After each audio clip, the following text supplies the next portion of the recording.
Alors que depuis des siècles la France joue un rôle majeur dans le domaine artistique, peinture, couture, musique, théâtre, etc., il semble que même à la préhistoire, notre pays, et plus particulièrement sa région sud-ouest, tenait déjà une place centrale en ce qui concerne la peinture préhistorique, c'est-à-dire l'art pariétal, celui de l'homme de Cro-Magnon.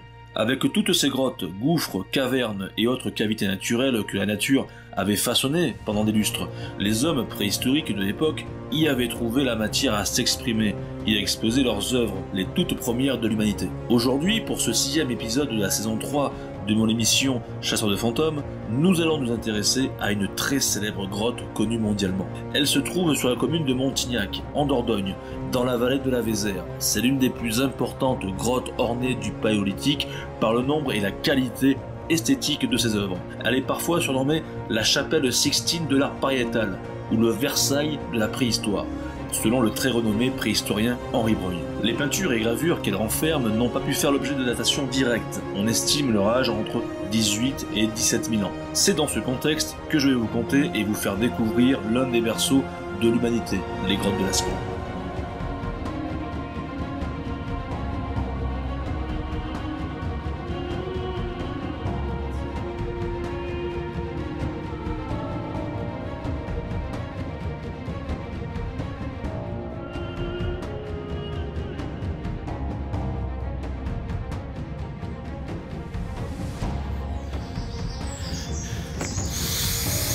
Bonjour les petits fantômes, c'est Jerry, j'espère que vous allez bien. Écoutez, on se retrouve pour mon 6e reportage, tu me diras en commentaire si c'est bien ça, voilà, de ma saison 3 de l'émission Chasseurs de fantômes.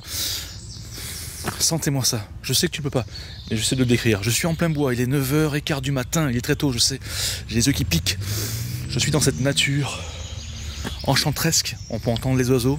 Non, ce n'est pas un rajout au montage, c'est bien réel, je suis dans le Périgord. Le Périgord noir, mon fief, d'accord. Aujourd'hui, je vais vous présenter la plus ancienne grotte ornée de peinture du monde. Non, je suis pas à Paris. Je suis dans le Périgord, je l'ai dit, je suis dans les grottes de Lascaux. Oh, qu'est-ce qu'on s'y sent bien. Alors, je transpire déjà. Bon, il fait un petit peu lourd, c'est vrai. On s'approche de l'été, mais j'ai déjà fait une visite un petit peu vite fait de repérage. Tu vois, j'ai pas voulu trop regarder les parois pour me laisser un petit peu la magie opérer.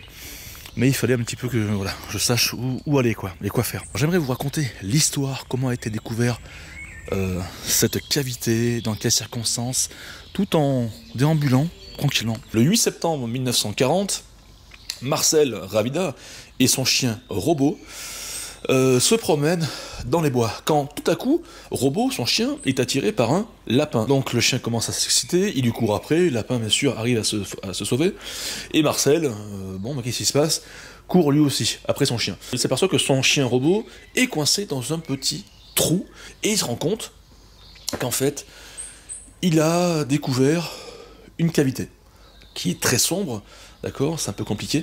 Et en fait, ce trou, à la base, c'est grâce à un arbre qui s'est déraciné. Il se rend compte que, c'est vraiment une cavité qui est très grande. Donc, qu'est-ce qu'il fait ? Il repart. 4 jours après, il revient avec ses copains. Ils sont 3 ou 4. Et ils sont munis d'équipements d'infortune. Hein. Ça n'existait pas. C'était des lampes à l'huile, etc. Et avec la luminosité assez faible, ils se rapprochent des murs et s'aperçoivent qu'il y a des peintures. Voilà commence l'histoire de Lascaux. Sachez une chose, c'est que ici je suis dans un fac-similé, c'est-à-dire c'est une réplique du Lascaux originel. Mais ça je vais expliquer. Je suis donc à Lascaux 2, d'accord, qui est unique. Et ça me fait bizarre parce que moi qui habite à 10-15 km d'ici, c'est la première fois dont je vais pouvoir visiter ce monument du Paléolithique, hein. C'est un truc de ouf, quoi, tout seul, et merci aux personnes qui donnent l'autorisation.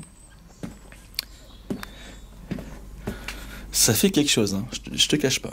Salut mon petit fantôme, je t'invite à t'abonner à ma chaîne YouTube, d'activer la clochette pour voir mes explorations paranormales en temps réel. Laisse-moi ton plus gros pouce bleu pour le courage, le soutien, mais surtout, si tu veux encore plus d'enquêtes. Merci ma petite poule, à tout de suite pour la nouvelle vidéo. Alors là, je descends du coup vers la fameuse grotte. On va descendre progressivement, hein, déjà. Alors, voilà, là, nous allons rentrer. Je vais fermer les portes. Hop. Donc ce facsimile a été réalisé en 1983-85. On est par là, d'accord? Donc j'ai pris ma torche avec moi, hein, qui éclaire pas terrible. C'est très sombre, mais c'est fait exprès pour respecter un petit peu l'atmosphère, l'ambiance. Donc là, voilà, c'est pour nous mettre dans le bain. Une forme de petit musée pour commencer, avec des photos d'époque en noir et blanc. Donc là, c'est peut-être les enfants. Ouais, c'est les enfants qui ont découvert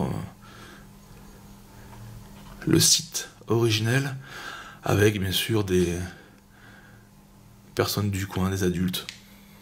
Enfin voilà, qui viennent admirer la trouvaille. D'accord ? Voilà, c'est ce jeune, je crois, petit... voilà, c'est lui, Marcel. Ravida. Et je crois que c'est son professeur à côté. Son instituteur.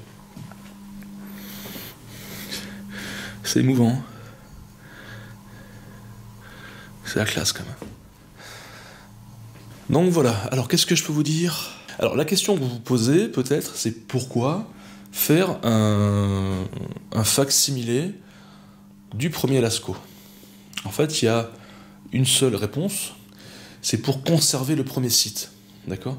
Alors pourquoi le conserver ? Parce que sachez une chose, c'est que en fait, à partir du moment où on a découvert cette cavité, cette énorme cavité avec ces peintures, c'est que en 15 ans de temps qui se sont déroulés, malheureusement, les peintures ont commencé à se détériorer par rapport à deux maladies connues, la maladie blanche et la maladie verte que je vous expliquais. Et donc, il a fallu fermer pour conserver ces peintures et donc créer un Lascaux 2, donc une reproduction assez similaire, avec juste comme partie. Donc en fait, il n'y a pas toute la grotte qui a été reproduite, on a juste la salle des taureaux que je vais vous montrer et la partie diverticule axiale. Le passage, la nef, l'abside, etc., la scène du puits, malheureusement ça n'a pas été reproduit, mais on peut le voir à la Lascaux 4. Ce qu'il faut comprendre, c'est qu'en fait, durant ces milliers d'années qui sont écoulées, donc on est à moins 20 000 ans, les peintures se sont merveilleusement bien conservées. Pourquoi ? Parce que il n'y avait pas d'activité humaine. Le problème, c'est qu'en ouvrant les grottes, automatiquement, en mettant aussi de l'éclairage, on a élevé le niveau de dioxyde de carbone, on a apporté de la chaleur, on a apporté de la lumière, et donc on a apporté un milieu très favorable pour les bactéries. Et donc ils se sont développés massivement et qui ont commencé à dégrader les magnifiques peintures. Donc on parle de maladies vertes, parce que maladies vertes, ce sont des bactéries, des végétaux, des champignons qui ont commencé à se former au niveau des parois. Et il y a eu la maladie blanche, c'est une forme de texture particulière, opaque, qui se formait également sur ces chefs-d'œuvre de l'époque magna-lénien. On est à peu près à moins 20 000 ans avant Jésus-Christ. C'est ouf, hein ? Voilà pourquoi ça a été fermé et donc reconstruit un peu plus loin, à 100 mètres. Ce qui est intéressant, c'est qu'en fait, ça a été construit dans une cavité qui a été faite par l'homme. Hein. Donc ils n'ont pas croisé un trou au hasard, en fait. C'est pour ça. C'est ça qui est intéressant. Ils ont quand même gardé l'ambiance générale. Hein. Donc là, nous rentrons... Enfin, je suis déjà rentré dans une autre partie de l'entrée, où là, on nous montre plus, en fait, des sculptures, des gravures, d'accord, qui a été retrouvées dans le premier Lascaux, qui nous sont présentés. Alors je sais pas si vous allez voir comme il faut, mais là nous avons peut-être des bouquetins, peut-être des aurochs, peut-être des cerfs. Pas un dessert, hein, des cerfs. L'animal. En tout cas c'est sublime. Vous allez voir après. Vous allez voir, rester jusqu'au bout de la vidéo, vous allez halluciner. Ça c'est superbe. Oui, alors dans le premier Lascaux a été retrouvé bien sûr tout un tas d'ossements d'animaux, mais également des bouts de lance, de flèches, j'ai plus le nom exact. y a pas mal de choses. Il y a plusieurs théories hein, concernant le premier Lascaux. Est-ce que c'était un sanctuaire? Regardez ça. Là, comme c'est magnifique, la reproduction. Est-ce que c'était un sanctuaire? Est-ce que c'était... Alors, ce qui est sûr, c'est que c'était pas un lieu d'habitation. Ça, par contre, on est quasi sûr à 90%. Mais est-ce que c'est un lieu de pèlerinage, un lieu chamanique? Pourquoi pas? Là, par contre, ça, malheureusement, ça n'a pas été reproduit dans le Lascaux 2 où je suis actuellement. C'est la Seine du Puy. Donc, c'est l'une des rares grottes au monde où est dessiné un être humain avec une tête d'oiseau et avec le sexe très dur, et un bison à côté, représenté. Moi j'ai ma théorie dessus, je vous l'expliquerai plus tard. En fait c'est une grande énigme hein, pour les scientifiques. Je vais allumer la lumière, ce sera plus simple. Alors là c'est pas... Voilà, donc là nous allons rentrer dans le vif du sujet, dans le plus complet, ça commence. Regardez-moi ça les petits fantômes. Je vous mets la lumière naturelle, hein, d'accord? Je vais éteindre. Regardez dans quoi je plonge. Je suis dans la salle des taureaux. Il fait super frais. 13 degrés à peu près.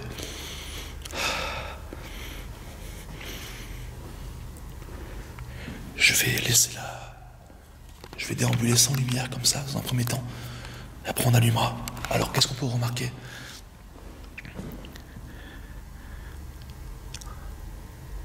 C'est très silencieux. C'est très calme. Regardez-moi ça, comment c'est sublime.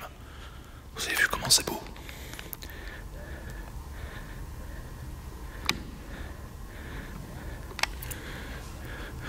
La question que je me pose, c'est comment j'ai pu passer devant tout ça, quoi, depuis petit, quoi.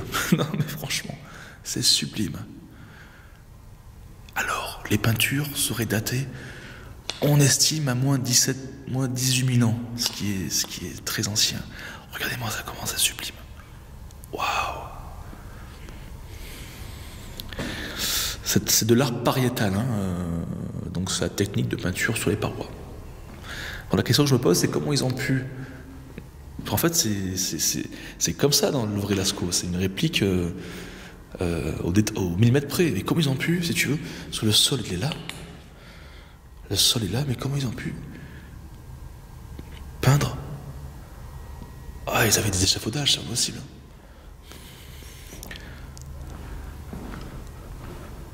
Regardez-moi ça.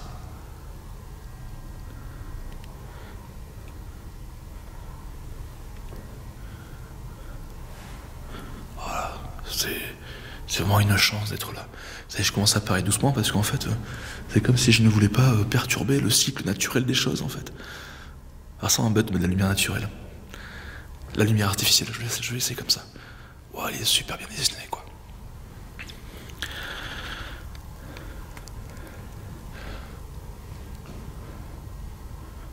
Limite, j'ai même pas envie de parler, quoi. Je suis vraiment fasciné. Voilà, je suis dans la salle des taureaux. Donc Steve, peux-tu nous dire quels animaux sont représentés? Oui, mais bien sûr. Il y a, comme je l'expliquais, des aurochs, il y a des bouquetins, il y a des bisons, bisons, il y a des cerfs, des rennes, des ours. Il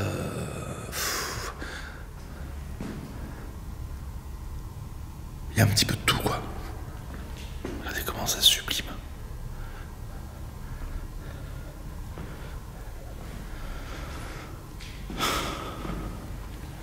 Oh, les mecs, ils étaient forts.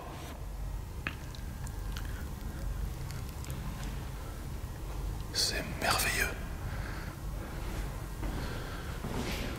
J'essaie de m'imaginer les enfants qui ont pu découvrir cette grotte, tu sais.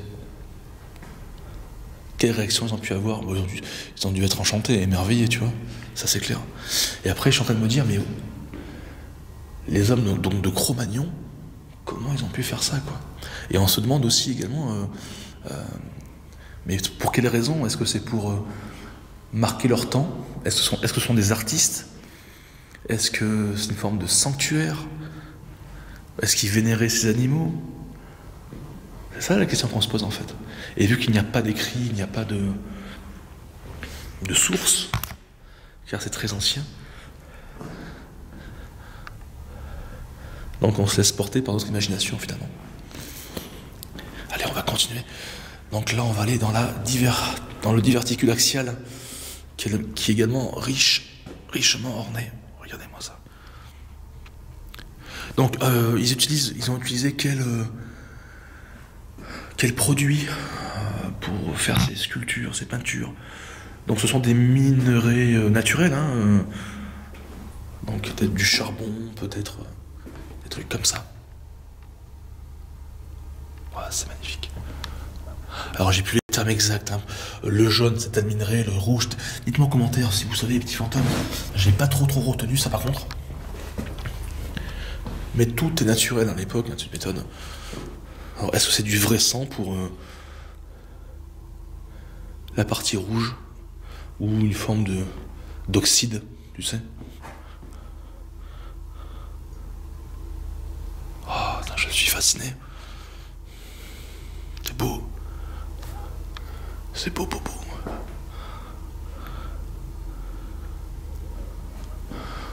Putain, je suis en train de réaliser que je suis en train d'enquêter, de faire un reportage dans la plus belle et ancienne grotte au monde, quoi, qui fait partie du patrimoine de l'UNESCO, du patrimoine mondial de l'UNESCO, quoi. C'est quand même ouf. Et bien sûr, premier enquêteur de France à réaliser une enquête par la suite de nuit, quoi. C'est l'objectif. Essayer de faire parler les murs. Qui a fait ça? Pourquoi? Comment? Dans quel but? On va essayer d'y répondre avec mes équipements, quoi. Allez, on va se laisser emporter. Par contre, c'est très très étroit. Regarde, on commence à... Par contre, c'est quand même... C'est très impressionnant. Le réalisme de la salle, en fait. Alors, le premier Lascaux ne se visite pas, hein, à part pour des scientifiques ou les personnes qui restaurent le site, mais sinon, il ne se visite pas, il est interdit. Et on peut le comprendre. Et voilà, nous arrivons donc à la fin de ce parcours, qui est très petit, ça doit faire 39-40 mètres de long.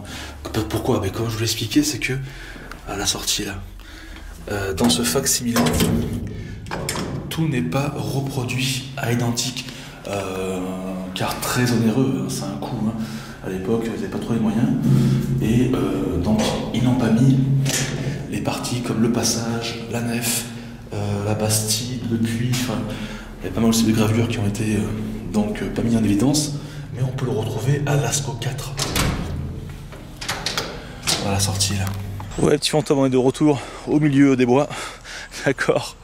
Et je vous dis donc à tout de suite pour la partie paranormale, la partie nuit. On va essayer de répondre aux questions suivantes. Qui a fait ça? Pourquoi? Comment?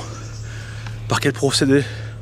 Car il y a pas mal de mystères entourant ce magnifique endroit. Ce facsimilé, Lascaux 2, est beaucoup plus intéressant d'un point de vue paranormal que la grotte originelle. Pourquoi? Pour deux raisons. La première est que cette cavité où nous sommes était une ancienne carrière.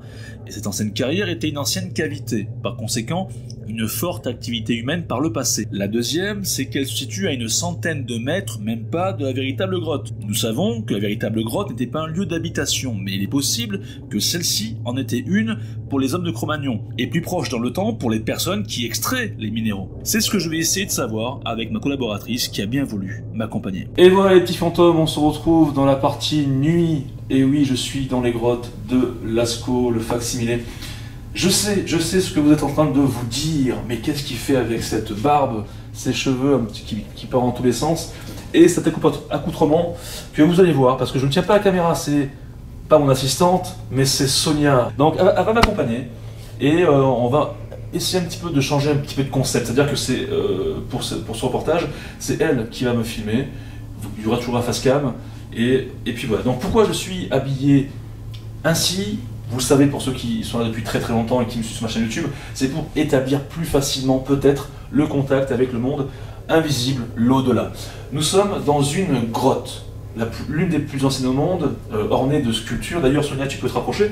On peut voir avec la lumière noire, chose que je n'ai pas vue moi en plein jour, il y avait des traits, mais là, avec cette fameuse lumière, on dirait ultraviolet, lumière X, je ne sais pas, lumière noire, on peut apercevoir des magnifiques gravures, peut-être des aurochs, des boutins, je ne sais pas.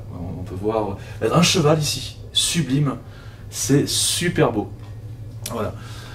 Ça, c'est la magie, c'est la technologie. Allez, maintenant, donc très sérieusement, l'objectif est clair, c'est essayer d'établir une communication avec l'au-delà. Donc là, nous sommes à l'entrée de la grotte, d'accord? Et il y a une petite surprise que l'on m'a fait. D'ailleurs, je remercie le technicien qui s'appelle Gaston, je remercie le responsable, la responsable du site qui m'a ouvert les portes, je remercie aussi le département, car ça appartient au département de la Dordogne. Et je vais vous montrer. Donc c'est parti, Soso, tu peux me suivre si tu veux. Nous arrivons dans la salle des taureaux. D'accord? Et nous, ce qu'on va faire, Sonia a un peu filmé, nous, ce qu'on va faire, ils m'ont laissé une torche. C'est-à-dire qu'à l'époque, les hommes qui vivaient ici il y a 18, 20 000 ans, utilisaient bien sûr des torches pour s'éclairer et pour pouvoir sculpter, orner ces parois de magnifiques peintures. D'accord? Donc c'est ce que je vais faire automatiquement. On va allumer une torche. Alors, je vais prendre, je crois que c'est celle-ci. Hein. Voilà. Je vais reposer le briquet à sa place. On va le perdre. Et nous allons découvrir cette salle des taureaux. Comme si l'homme d'époque pouvait le faire de la même manière, cet humain. Donc on va essayer de découvrir les peintures. Tu peux te rapprocher, je ne sais pas si tu vois la caméra. Oui. Si on dit quelque chose. Ça fait quelque chose, ça fait bizarre en fait. Donc en fait on va commencer tout de suite, on va rentrer au cœur du sujet et je vais commencer à communiquer avec peut-être les esprits de cet endroit. Regardez-moi ça, comment c'est super. Donc bonsoir, je suis Jerry. Mon prénom c'est Steve, mais voilà, on m'appelle Jerry. Je suis accompagné de Sonia. Nous sommes ici dans un but qui est simple, qui est clair, c'est de communiquer avec vous, très clairement. Nous n'allons pas rester longtemps dans cet endroit, mais nous cherchons des réponses, à savoir si la conscience, l'esprit existe après la mort physique. Donc il est possible que vous ne compreniez pas ce que je dis si vous êtes là, parce que vous seriez mort il y a 18 000 ans. Donc effectivement, je ne sais pas si vous comprenez ce que je dis, si vous êtes là, je ne sais pas, c'est un pari finalement. Mais si vous êtes là, vous pouvez faire du bruit. Vous pouvez faire du bruit. Vous pouvez taper sur l'une de ces parois. Vous pouvez également parler à travers mes appareils, je vous les montre.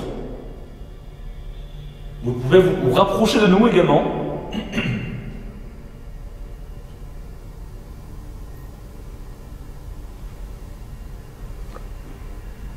Vous pouvez faire ce que vous voulez. Vous êtes libre de faire ce que vous voulez. Je ne vous oblige pas à le faire, bien sûr. Mais ça serait vraiment très gentil de votre part si c'est le cas. Voilà. Regarde-moi ça. Je ne sais pas si tu arrives à voir. Comment c'est superbe.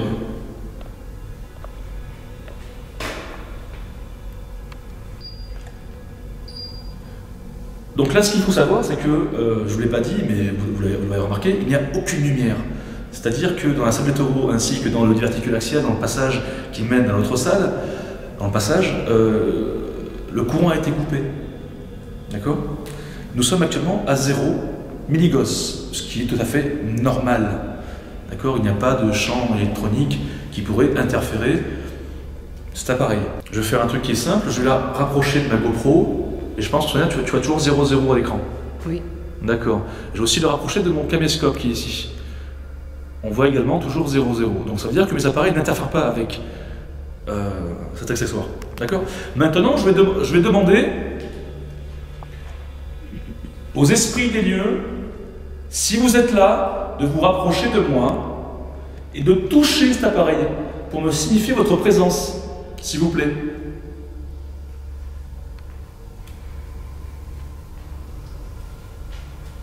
C'est important pour nous, important également pour les gens qui vont voir ce que nous sommes en train de faire, ici présent, ce soir, cette nuit. Il doit être à peu près, je crois, 1h30 du matin, un truc comme ça. Là, il fait très bon, hein. C'est normal, il y a une température constante pour préserver les peintures. On doit être peut-être dans les 12-13 degrés, je sais pas, un truc comme ça. C'est même plus frais encore, mais il fait très très bon. Alors tu vois, la problématique qu'on peut avoir, c'est que je ne sais pas s'ils comprennent ce que je dis. Moi, je pense que s'ils sont là, de l'autre côté, j'ai une théorie qui dit qu'ils peuvent comprendre ce que nous sommes en train de faire. D'ailleurs, c'est ce qu'on va essayer de voir. On va faire quelque chose. Il y a une théorie qui dit aussi que les esprits, on pourrait les voir en mode infrarouge. D'accord? Je vais basculer en mode infrarouge. Voilà. Donc Sonia, normalement, tu devrais me voir en vert. Oui. D'accord, très bien. Après, nous tenterons une petite expérience, d'accord? On va dire, c'est pas une expérience sociale, mais une expérience spirituelle. C'est-à-dire que je vais essayer d'adopter le comportement d'un homme de Cro-Magnon. Alors, je vais être clair, c'est qu'on ne sait pas comment l'homme de Cro-Magnon pouvait se comporter, niveau langage, niveau gesture, etc. Ce que je sais, c'est que si nous devons prendre un homme d'il y a 18 000 ans et qu'on devait le raser et l'habiller comme nous, personne ne le reconnaîtrait. Donc ça veut dire que il est vraiment similaire à nous. Donc il est fort possible qu'il avait un dialecte, un langage pour communiquer, avec des gestes également. Donc on va essayer de tenter quelque chose par rapport à ça. Y a-t-il quelqu'un dans cette grotte, s'il vous plaît? Si c'est flou, tu me le dis. Hein. C'est pas flou? Très bien. Donc voilà les petits fantômes, je suis très heureux d'être là. En plus avec Sonia. Jamais, elle m'a dit je te suivrai dans l'une de tes enquêtes. Il ne faut jamais dire jamais à gérer. Mais je sais que t'as fait plaisir de venir ici. Nous sommes toujours à 0-0. N'hésitez pas, s'il vous plaît, à venir me rejoindre. Regarde-moi ce dos. Ah, je sais pas. Alors, c'est quoi, à ton avis, cet animal, Sonia? Attends, parce que... Ah, comment il est beau. C'est un cheval. C'est pas un cheval, il y a des cornes. C'est pas un taureau, ça, aussi? Ou un boutin? Je sais pas. Donc là, nous sommes dans le diverticule axial. D'accord? Donc c'est le passage, en fait. Y a-t-il quelqu'un dans cette grotte, s'il vous plaît? Alors, je sais, certains vont se dire, mais Steve, pourquoi communiquer dans une grotte qui n'est pas la réelle, qui n'est pas l'original? Très simplement parce qu'il y a une chose qui est importante. Dans le vrai Lascaux, ce n'était pas un lieu d'habitation, c'était peut-être un sanctuaire, peut-être encore autre chose, mais il n'y avait pas de vie là-bas, à vrai dire. On n'y vivait pas, comme une maison, etc. Il y a de fortes chances, c'est possible, une hypothèse, que ces fameux hommes de Cro-Magnon ou préhistoriques ont pu vivre à côté de cette grotte. Donc, par exemple, ici, la grotte originale se trouve à 100 mètres. Donc, il est possible, en sachant que ici, c'était aussi une ancienne cavité, où peut-être ils ont pu venir habiter ici ou ailleurs. Donc, pourquoi ne pas tenter l'expérience de communiquer avec eux? Je me sens bien. Comment tu te sens bien? Ça va. Je me sens relativement bien, ça va, il n'y a pas de stress. Il fait bon, c'est impeccable. Le régulateur est toujours à 0,0. Je pense que tu le vois derrière moi. Ça va très loin, là? Non, ça t'inquiète pas. On arrive au bout, là. Voilà, on arrive au bout. Alors, bien sûr. Ce que je te propose, c'est de te mettre derrière moi. Voilà. Y a-t-il quelqu'un, s'il vous plaît? J'ai ressenti de la chaleur derrière moi. T'as senti de la chaleur derrière toi? Ouais. Comment ça, tu veux... À quel niveau? Niveau du bras droit. Ah, bouge pas. Derrière mon bras droit. C'est vous qui avez essayé de toucher Sonia? Ouh. Ah, attends, je sais quelque chose, hein. Ouh. Ouh. Toucher Sonia, c'est vous? Refaites-le, s'il vous plaît. Touche. Qu'est-ce que tu ressens? Vous pouvez me toucher, moi? Vous pouvez aussi...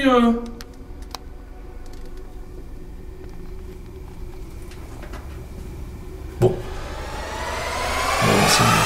Sur le moment, je n'y prête pas trop attention, je n'ai pas le recul nécessaire pour faire une bonne analyse constructive sur ce que Sonia vient de ressentir. Elle me parle d'un courant d'air chaud qui lui aurait touché le bras droit. Voyons, nous sommes dans une cavité où la température ambiante ne dépasse pas les 13 degrés. Pourquoi? Vous le savez déjà, car elle permet de préserver les fresques. Alors comment un courant d'air chaud peut être perceptible ici? Réfléchissons. Nous nous situons dans le diverticule axial, dans un passage réduit orné de peinture qui nous amène vers la sortie de la grotte. Donc, est-ce que cet air chaud pourrait venir de l'extérieur? Impossible, pour deux raisons. La première, la température extérieure à 1h du matin doit être de 12-13 degrés, c'est-à-dire la même que celle que nous avons dans ce fac similé. La deuxième raison, c'est que la grotte est hermétique, comme je l'expliquais auparavant. Quel est l'intérêt de vouloir garder une température constante si le site n'est pas protégé aux conditions climatiques extérieures? Néanmoins, j'ai une hypothèse. Et si ce courant d'air chaud, qu'a ressenti Sonia, ne serait pas la manifestation d'un homme préhistorique tenant une torche allumée? Qui dit flamme, dit chaleur. Je n'affirme rien, hein, mais dis-moi ce que tu en penses toi en commentaire, mon petit fantôme.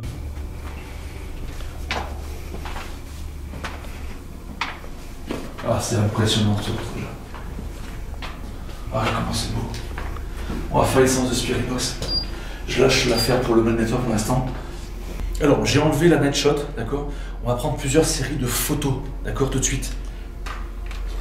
J'avais un petit peu oublié les photos ces temps-ci, et vous êtes nombreux à me dire Steve, les photos, et c'est vrai. Donc le but, bien sûr, c'est d'essayer de capturer peut-être des esprits du lieu. Allez, c'est parti.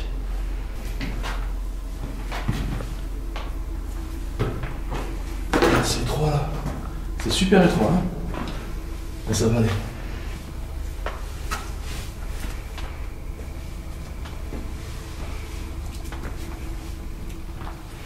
Allez, c'est parti pour une série de photos.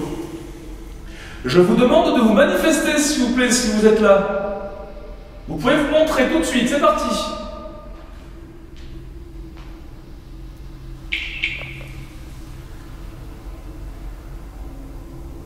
Merci beaucoup.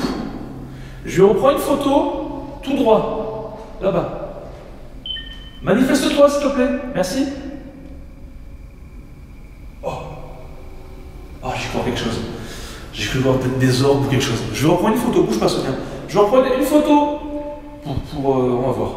Manifeste-toi, ma poule, s'il te plaît. Oh! Ah non, mais je crois que c'est... Viens, on va vérifier. Je crois que c'est pas paranormal. Je crois que c'est dû, en fait, au reflet de la bordure, là-bas. Attends, bouge pas, je prends une photo. Voilà, c'est ça. Enfin, je crois. Attends, je prends une photo, c'est quoi ce délire là? Je crois que c'est normal, hein. Ouais, c'est le reflet. Ça fait flipper. Non, c'est normal. Je reprends une photo, alors... il faut se montrer, quoi. Vous pouvez me parler, là, parler, avec la langue, d'accord? Vous pouvez m'écouter, et surtout, interagir avec moi. Allez, c'est parti, go! Merci en tout cas si vous l'avez fait. On va passer directement à la séance de Spirit Box. La Spirit Box est intéressant parce que c'est l'un des moments que je préfère personnellement parce que c'est là où on peut, parfois, même très souvent, moi ça m'a fait, entendre la voix des morts. C'est quoi ça? De quoi? Ça c'est une PSB7, donc c'est une radio modifiée qui balaye les fréquences radio en continu, donc les bandes AM et FM, Et en fait, cet appareil est censé, si tu veux, c'est comme un récepteur qui pourrait capter la voix des morts. Voilà. En fait, les esprits se serviraient des fréquences émises pour les modifier et puis calquer leur voix dessus. Y a-t-il quelqu'un ici? Touche! Tu peux parler? Parle!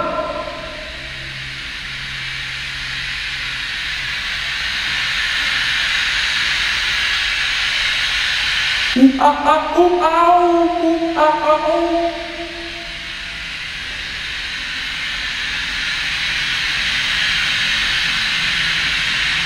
Ouh ah ouh. Qu'est-ce que c'est ça? Qu'est-ce que c'est? Qu'est-ce que c'est?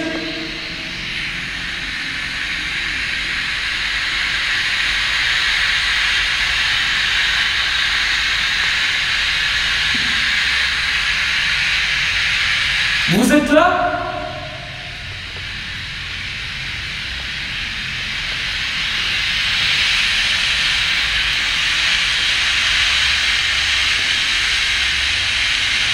Avez-vous un message?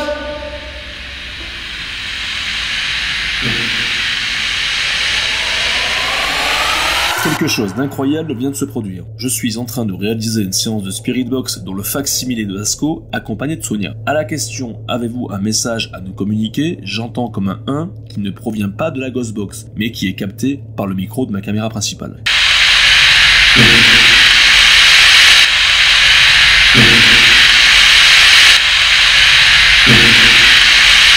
C'est pour cette raison que ni moi ni Sonia nous l'entendons sur le moment. Ça ressemble à un onomatopée provenant d'une personne plutôt masculine. Ce qui est fou avec ce bruit, c'est qu'il y a une résonance, un écho. Le même écho quand je parle dans cette grotte. Comme si une troisième personne se trouvait avec nous, tout proche de ce que nous sommes en train de faire, mais c'est juste impossible. Il est très peu probable que cette voix provienne de mon accompagnatrice, et encore moins d'un animal. Je ne veux pas vous influencer, ni même passer pour le parano de service. Mais pour moi, il s'agirait de l'esprit d'un homme des cavernes qui nous observerait et qui a l'air de comprendre ce qui se passe, car il répond à ma question dans son dialecte. Après, c'est mon interprétation, hein.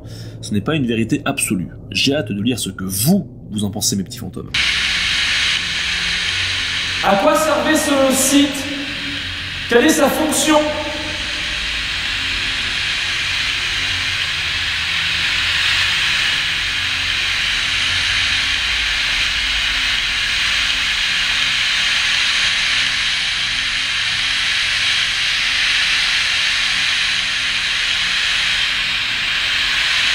J'ai vu un homme nous représenter. C'est qui cet homme? Avec une tête d'oiseau.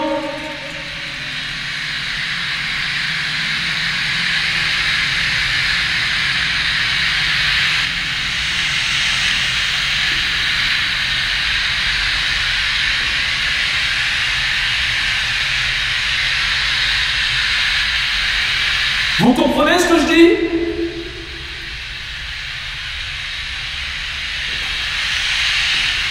T'as vu? J'ai cru voir passer quelque chose. J'ai cru voir passer quelque chose. Alors je sais pas si c'est psychologique. C'est vous qui êtes passé?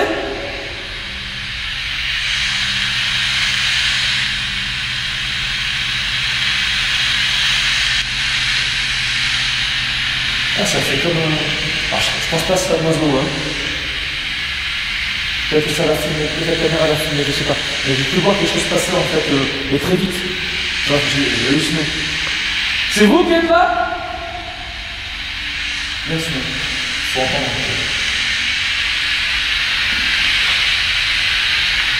Vous pouvez me montrer s'il vous plaît, si vous êtes là? Je ne vous ferai pas de mal. Nous sommes inoffensifs.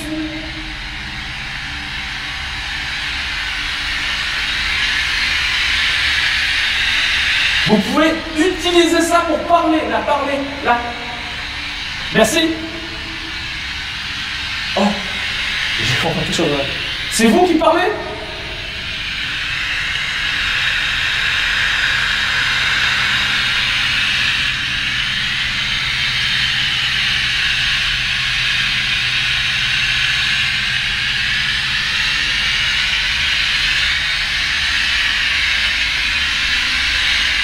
N'ayez pas peur, hein.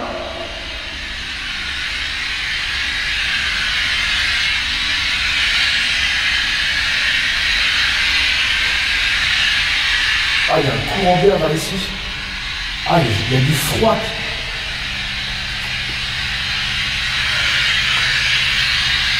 Tu ressens la différence de température, Sonia? Ouais.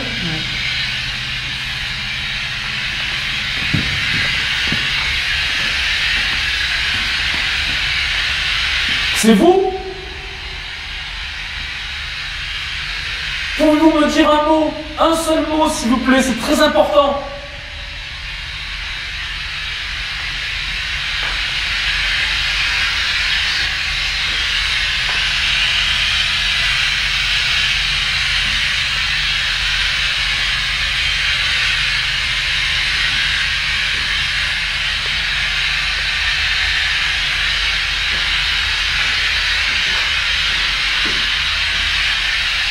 C'est beau ce que vous avez fait, c'est très beau.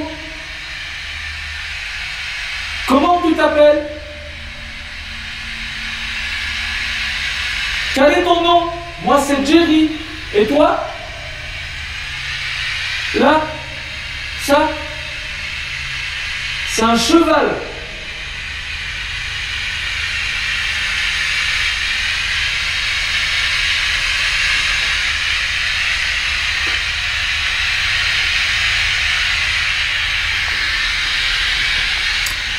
La communication est difficile.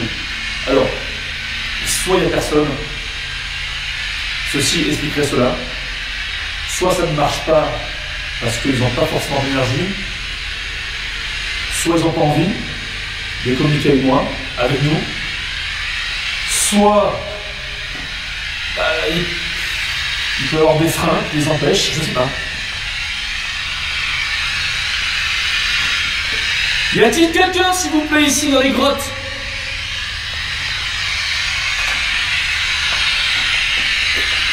Manifeste-toi, s'il te plaît. Donne tout ce que tu as.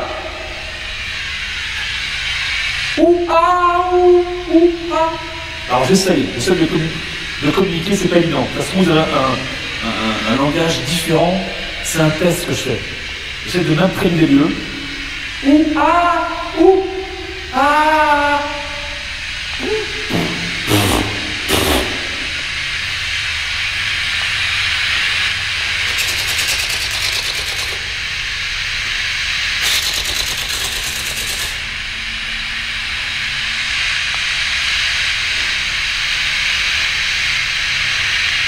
C'est très calme.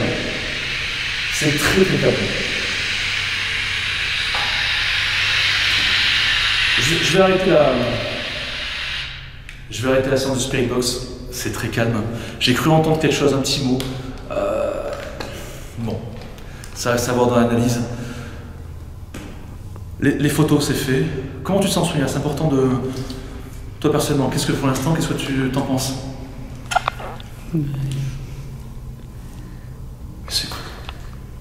C'est quoi ça? J'ai un liquide, regarde. Ah, c'est peut-être là. C'est la lampe. Il faut pas que je te flambe. Faut la mettre droite. Ah, il faut la mettre droite. Je le disais aussi. Bon. On va se remettre en infrarouge pour terminer l'enquête de nuit paranormale ici. Malheureusement, j'ai pas mon téléphone avec moi. On l'a pas parce que je voulais faire une séance de Vénus. Qu'est-ce que je peux faire comme un truc? Tiens-toi comme un homme de compagnon. Ouais. Je vais tenter, alors pour finir l'enquête, Sonia m'a donné une idée qui est très intéressante, c'est que je vais aller beaucoup plus loin dans la démarche. C'est-à-dire que là, je vais couper ma face cam, va me filmer, d'accord? Alors, ce qu'on va faire, c'est une expérience paranormale pour finir, d'accord? Je vais créer peut-être un stimuli du passé. Je vais essayer d'adopter un comportement d'un homme préhistorique. Je ne sais pas si ça va marcher, mais il faut essayer, d'accord? Je vais utiliser la Spirit Box. Sonia aura avec elle la Spirit Box. Moi, je vais déambuler dans la grotte. Elle va me filmer, d'accord? Le but, c'est quoi? D'attirer l'attention afin d'avoir un contact.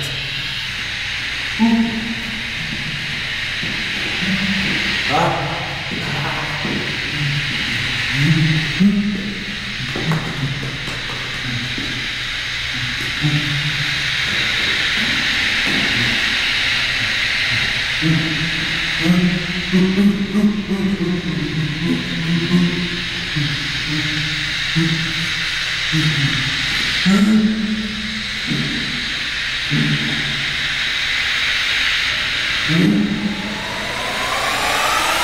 Malgré l'expérience que je tente afin d'établir un contact avec les possibles entités préhistoriques, rien ne viendra perturber ma spirit box et le silence qui y règne. Je décide donc de mettre un terme à cette enquête paranormale dans ce lieu emblématique. Avant de vous quitter, faisons un point sur les résultats obtenus et sur le phénomène visuel que je vous mettrai en fin de conclusion. Donc, nous avons eu le ressenti de Sonia, un courant d'air chaud qui lui a touché le bras droit au niveau du diverticule axial. C'est ce passage étroit, orné de magnifiques fresques.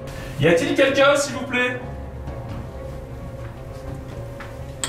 J'ai ressenti de la chaleur derrière moi. T'as senti de la chaleur derrière toi? Ouais, Comment ça, tu veux... À quel niveau? niveau du bras droit. Ah, bouge pas. Derrière mon bras droit. C'est vous qui avez essayé de toucher Sonia?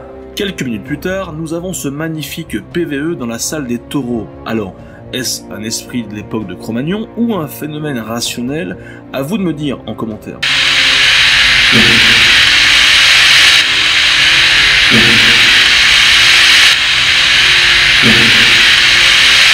Et enfin, pour terminer, regardez ceci. Un phénomène visuel passe derrière moi et finit sa course sur ma gauche. C'est quelques secondes avant que je ne commence mon étrange expérience de communication avec l'au-delà. J'ai une petite idée sur la question, mais je ne veux pas vous influencer. À quoi pensez-vous? Le but, c'est quoi? D'attirer l'attention afin d'avoir un contact.